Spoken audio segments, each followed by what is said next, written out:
Off we go into the wild blue yonder for episode 23 of Walk It Off with Chappy. And even though it's a gray day outside, it's a great day to talk Air Force football in 2022. So let's start on offense, where head coach Troy Calhoun and offensive coordinator Mike Thiessen are back for their 16th seasons running that triple option attack in Colorado Springs.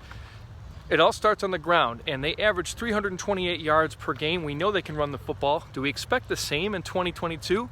I think so, because they bring back their top 6 rushers from a season ago, headlined by fullback Brad Roberts, who averaged 4.5 per carry, 13 touchdowns rushing, over 1,300 yards on the ground, and the trigger man, Zeke Daniels, at quarterback, who also put up 13 rushing touchdowns, but he could also mix things up through the air as well. He's not as bad of a passer as a lot of times people will relegate triple option quarterbacks to. He completed 50% of his throws for just under 100 yards per game, but he put 7 touchdowns through the air to only 3 interceptions.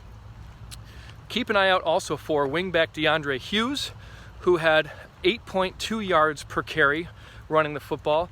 And then also Micah Davis, who not only averaged 7.7 on the ground, but over 20 yards per catch through the air. So he provides a dual threat there. They bring back 3 starting offensive linemen, as well as a host of other guys who got considerable snaps on the ground for those grinders last year.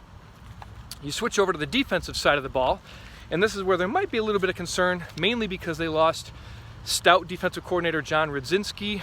They replace him with a promotion of Brian Knorr, and he's got 2 pretty good bell cows to work with. Vince Sanford, an all-Mountain West linebacker who was all over the place, not only making tackles, 46 of his 59 were solo stops, but he also led the team in TFLs with over 17 and over 9.5 sacks.